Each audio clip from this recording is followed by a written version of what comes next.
Television Network.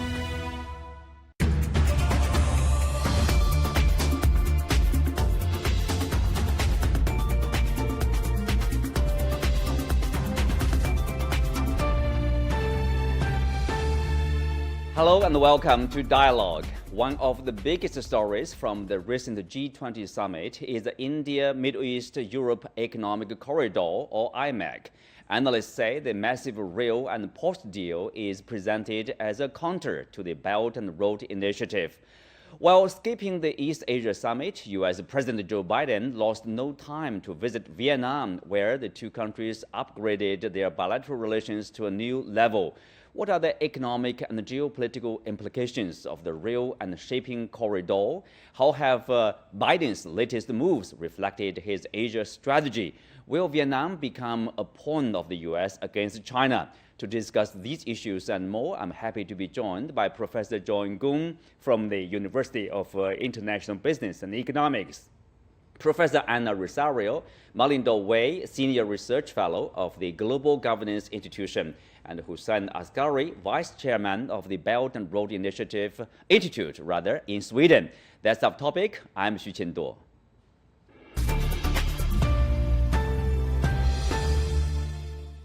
Welcome to Dialogue. John, I will start with you. On the sidelines of the G20 summit, there's an announcement about this multinational rail and shipping project linking India, the Middle Eastern countries, and Europe. With probably the building of rail and ports in the next years or next decades. We don't know yet. Not many details are out right now. So tell us, what's your understanding of this, let's say, mega project here? Well, first, let me start by saying that infrastructure and connectivity are always good. I wish them success, of course. This is also from China's perspective. These projects like this, grandiose in the infrastructure projects are supposed to be open and inclusive. And if it is indeed realized, that's great for the people who are being affected by this. However, having said that, let's do a reality check, however. First of all, the first question I want to ask is that if you look at the map of this project, it involves one country. There's not even a signatory party to this deal. That is Jordan.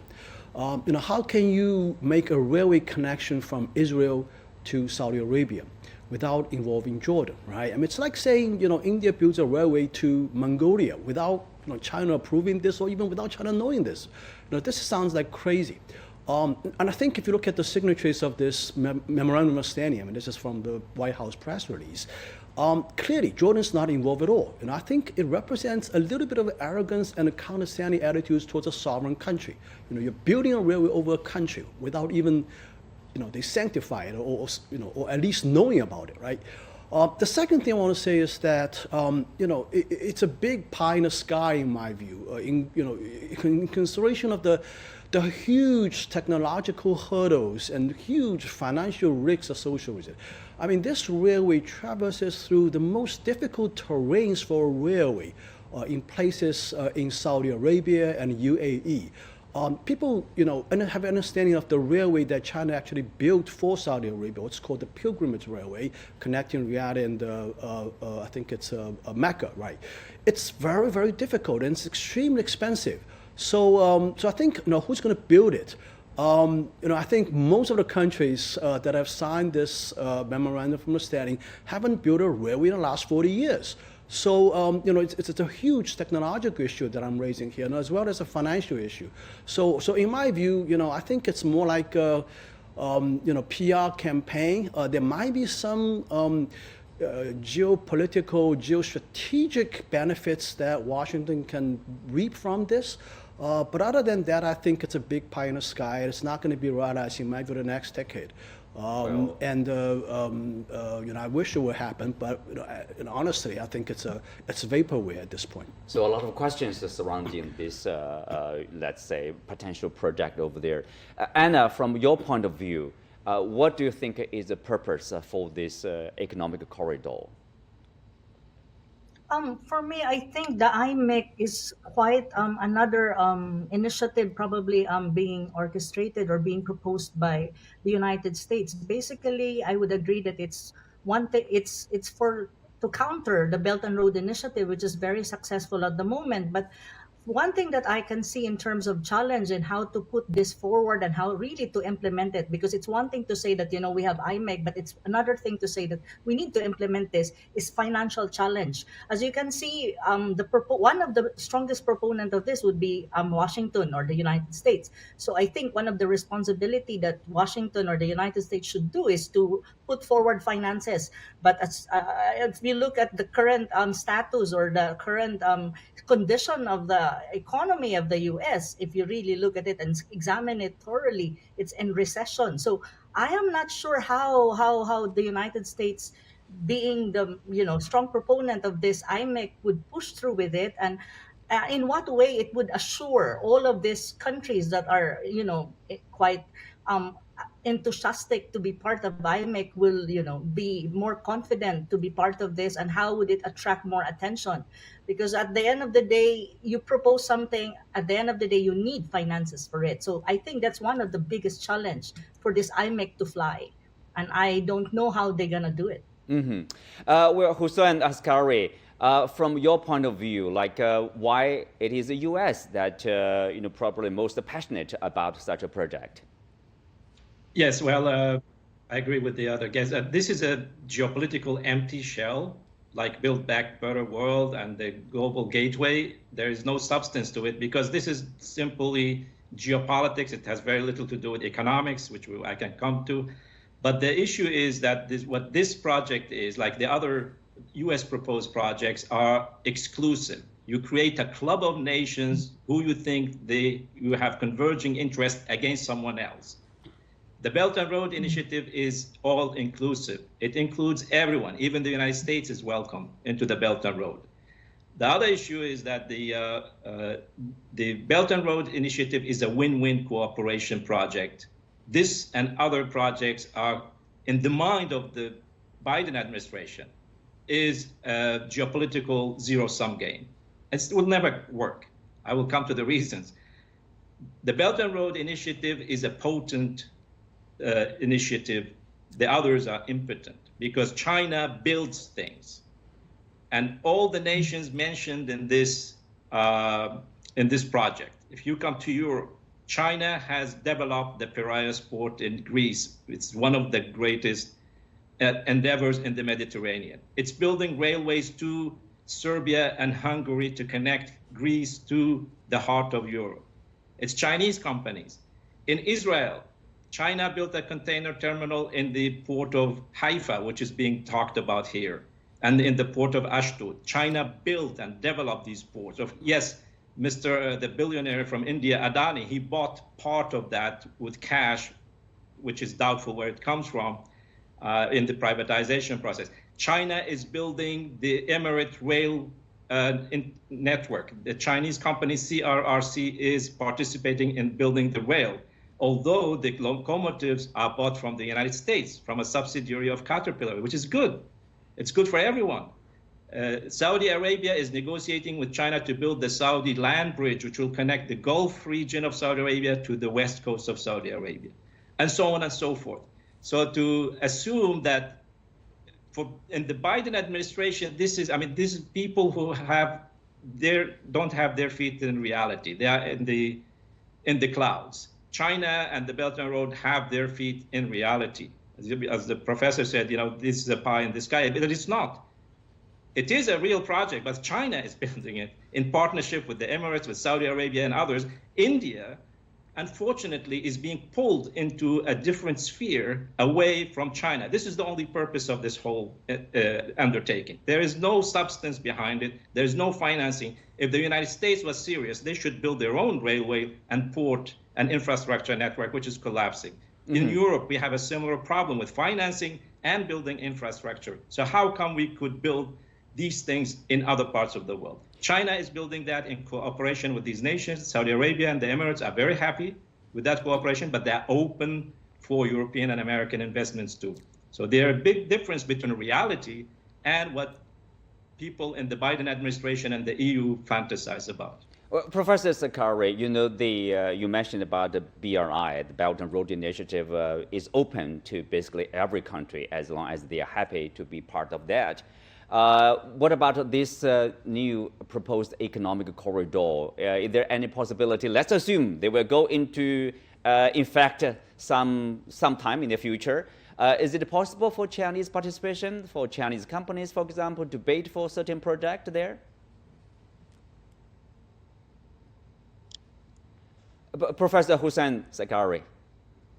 Sorry, for China, yes, of course. As I mentioned, China is actively working with all these nations, with the Europeans, with Israel, with Saudi Arabia, with the Emirates. I mean, even in India, there are big Chinese investments. So there are great opportunities for China, but this is in the framework of the Belt and Road. It cannot be part of this geopolitical game.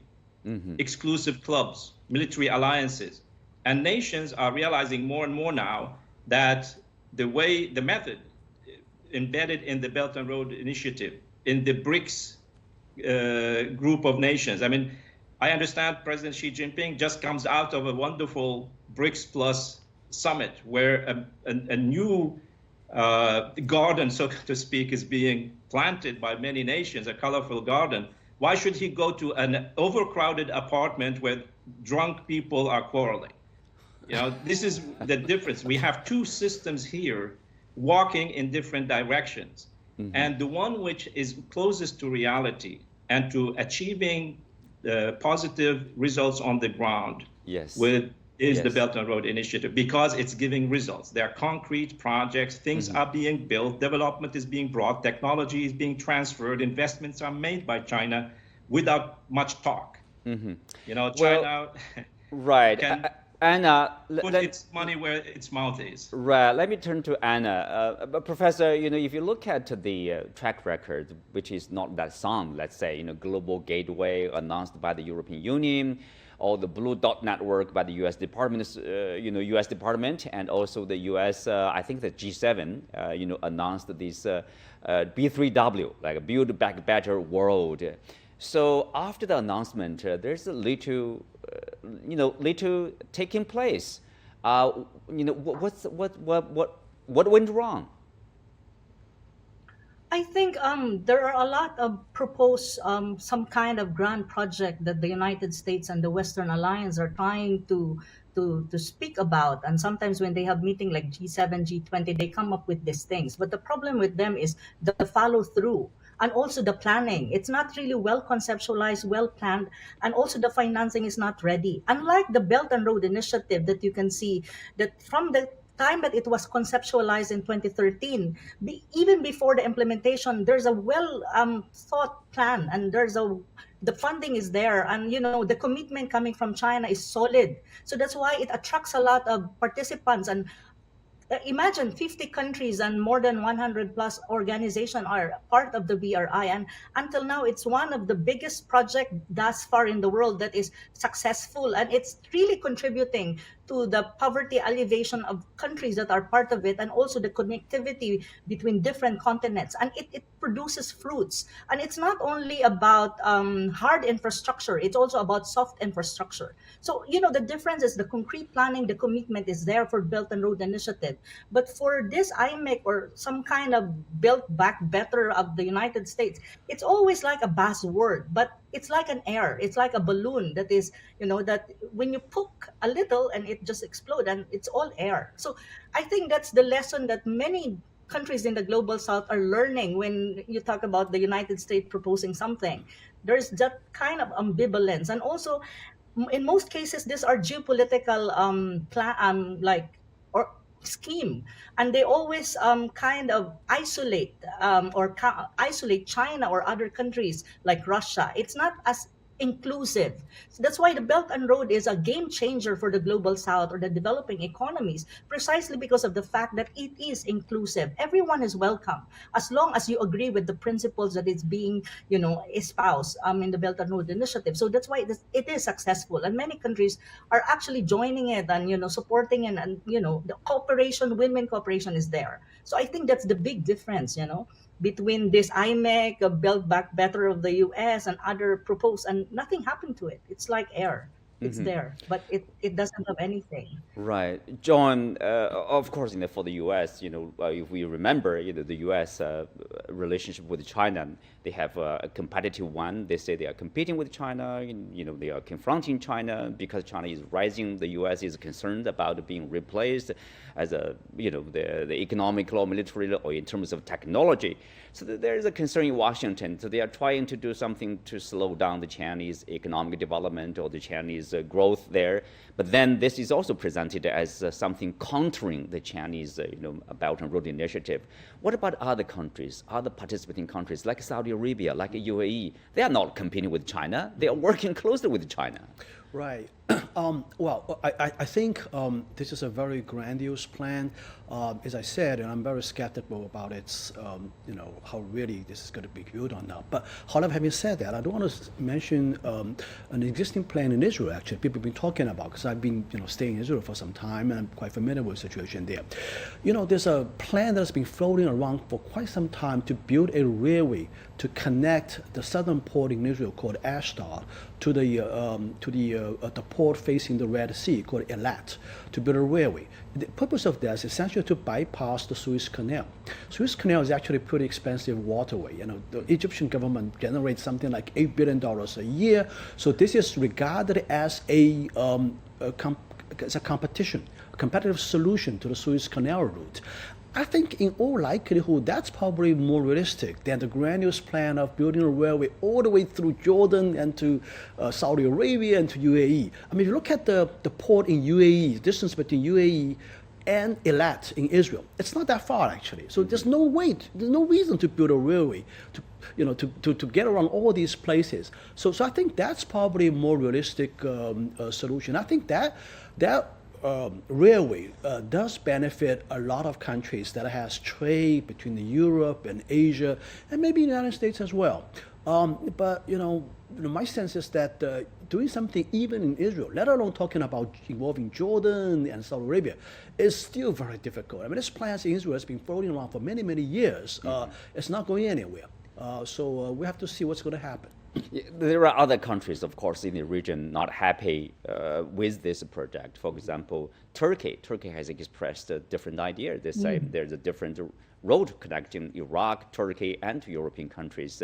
And they say, any project should not escape the Turkey. Turkey is a big player here. Yeah, well, Turkey is always regarded as sort of an outlier country in the European Union. I mean, not in the European Union, but in Europe in general.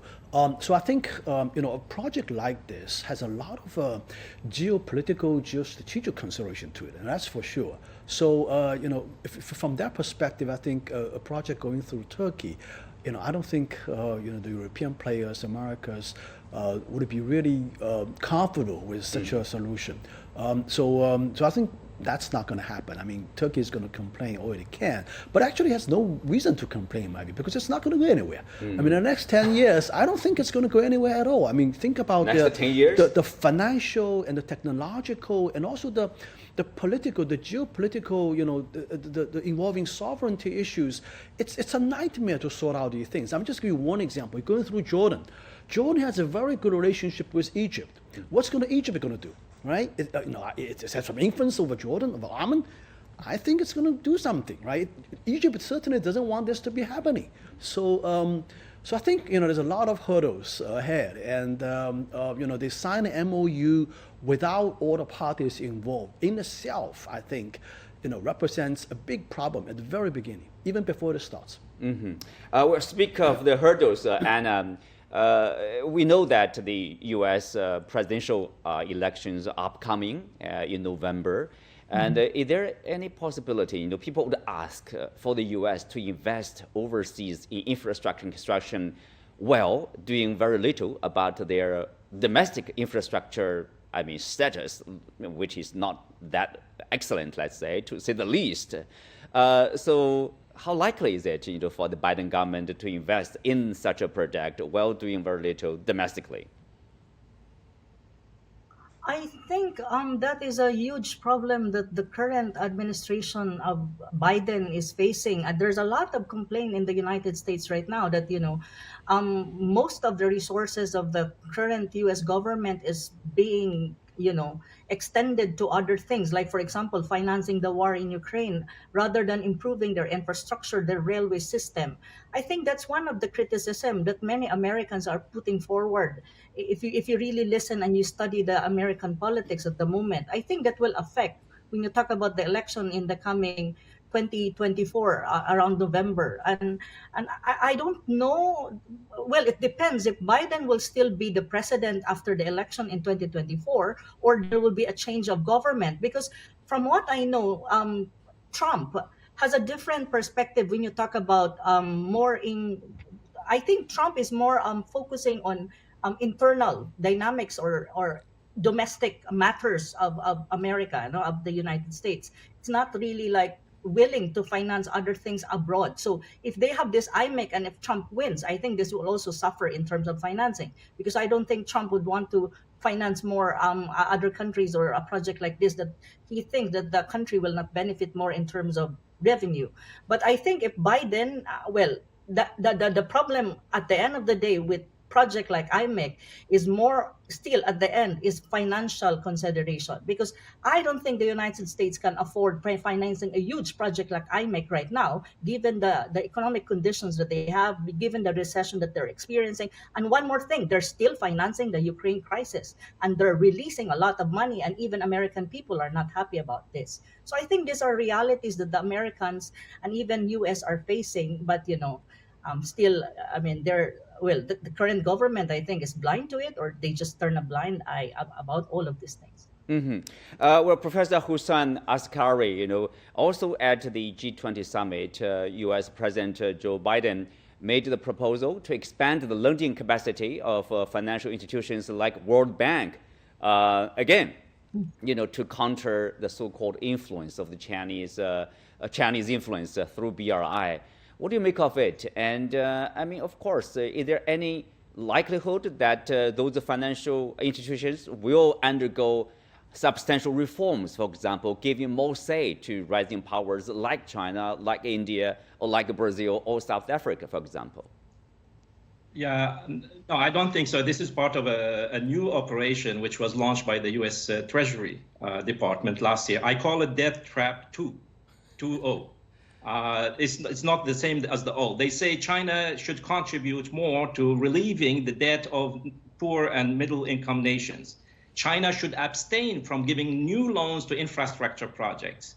And those countries should not take new loans from China for building important infrastructure projects which will improve their economy. So this is the new game. They want to empower the World Bank and the IMF, who never contributed to economic development of Africa in the last 60 years. Where are the big projects the World Bank have produced in Africa? Nothing.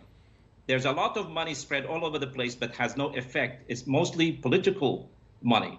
So this is not really going to happen. The issue, which I want to warn people, is that the question is not about trade. The Belt and Road Initiative is not a trade initiative. It's about economic development.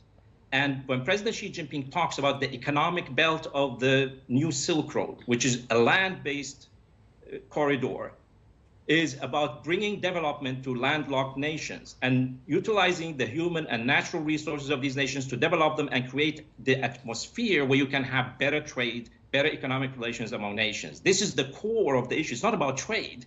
The Suez Canal will forever remain the most viable trade route. It's not about trade. If you want to have trade between Europe and India, the Suez Canal is perfect. You don't need to load and offload on railway. It will become very expensive. The best rail-based corridor between Europe and Asia is the China-EU Rail Express, which transits through Russia and Belarus. And despite the war and sanctions, the railways of Russia and Belarus were not sanctions, because this railway is the most efficient and fastest rail connection for trade between Europe and China.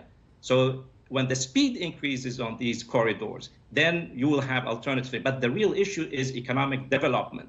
Now, the United States, they have all these fantasies. I mean, President Biden talked about building a trans-African railway from Angola to Tanzania on the Indian Ocean. Well, China has built that one.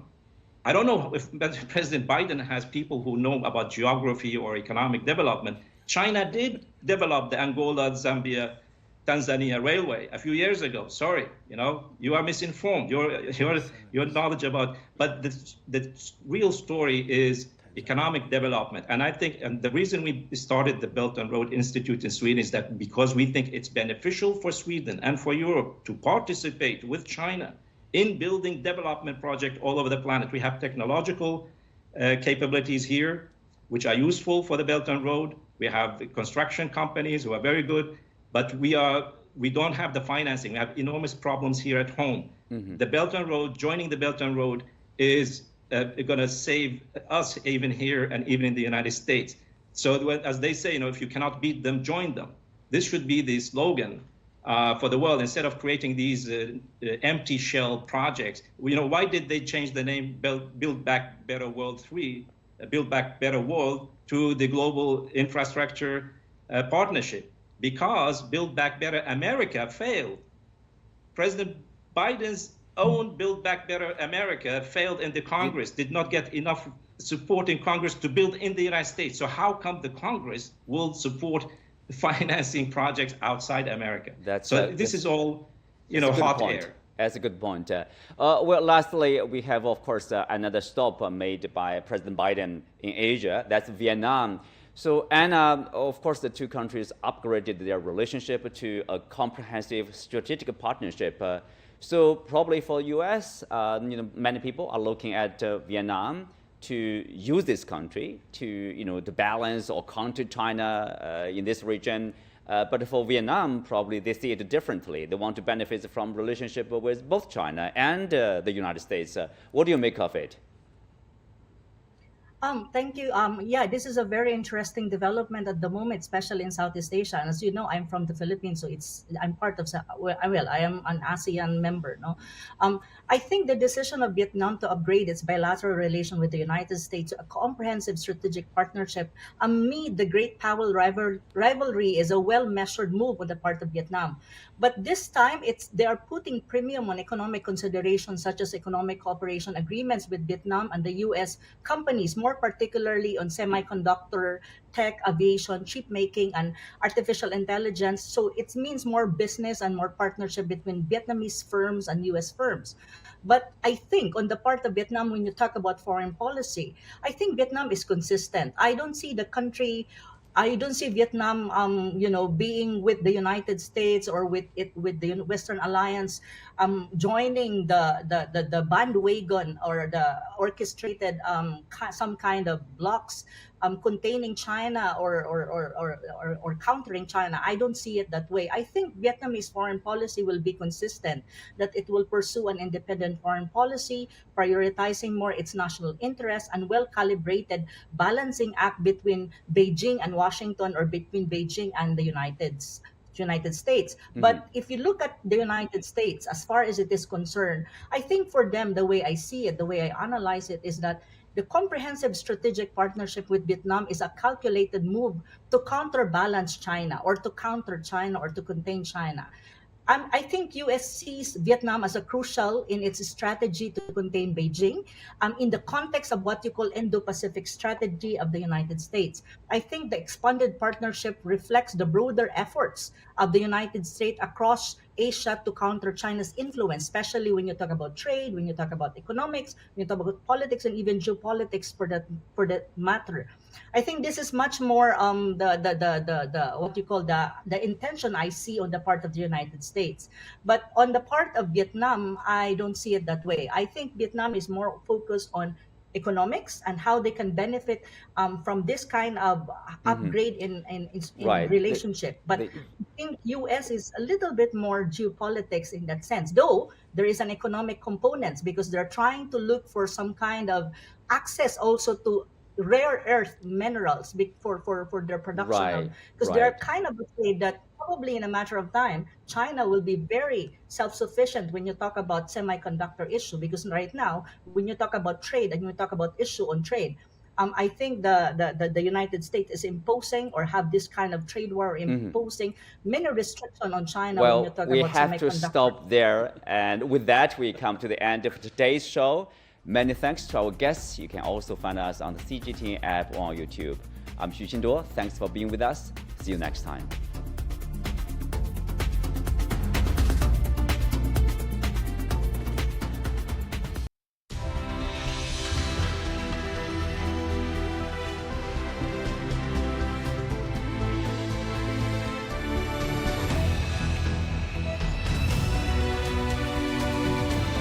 This is CGTN, China Global Television Network.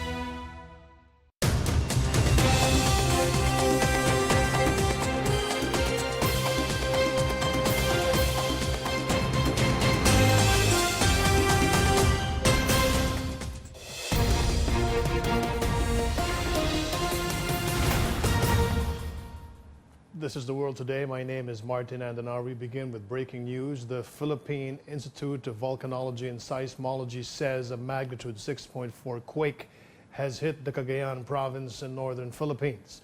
The institute said a tectonic quake will trigger aftershocks but will not cause damage. The Philippines face frequent seismic activities due to its proximity to the Pacific Ring of Fire.